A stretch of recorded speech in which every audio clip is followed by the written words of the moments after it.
Oops, putulin muna natin mga idol. So tayo muna, workout muna tayo kasi ngayon ang laban ng bataan natin. Let's go! At syempre kasama natin ang mga GCT members. Ayan, nandiyan nga pala si parang Kevin, si parang Angel, saka si Makesi. At may tinuruan din kasi si Kevin kaya siya naandyan mga idol. Pakita mo ng malupitan, boss. Sama natin sa vlog.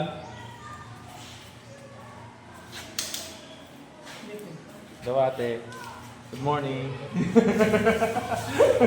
Ready ka na ba? Ready na! At ayun na nga po mga idol, so minimake up pa na si Ate Princess. At maraming salamat nga po pala kay Kuya Papong dahil siya nag-makeup kay Ate Princess at kay Kuya Andre. Let's go! At ngayon nandito po tayo sa backstage kasi tayo rin po ang nagturo ng production number. So kailangan natin silang alalayan sa pagpasok nila mga idol.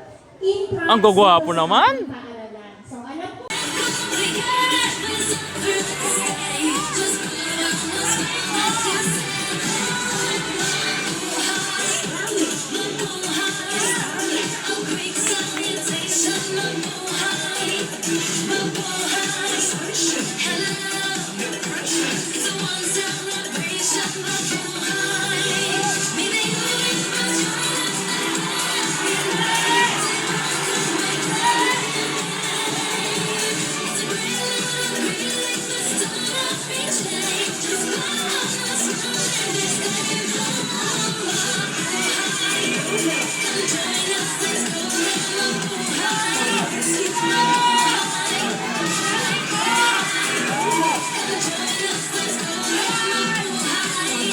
At yun mga idol, so istambay muna kami rito ni Parang Ipoy kasi inabangan namin kung sino talagang mananalo sa talent. Kasi may hinawakan din po si Parang Ipoy na talent dito, yung number 5. So sa akin naman yung number 6. So istambay lang muna kami rito. At kung gusto nyo po magpaturo ng mga talent mga idol, so PM nyo lang po ako sa page na to.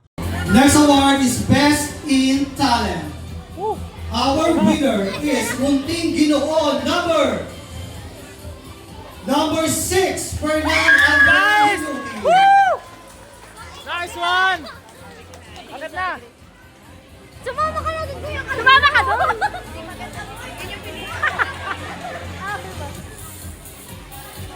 Nakasombrero kasi.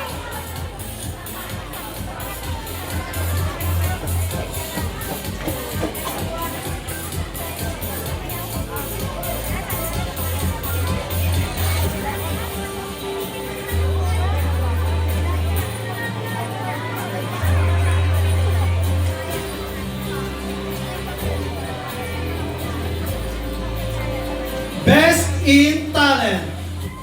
Munting Binibini number 6, Princess Jenica Lista.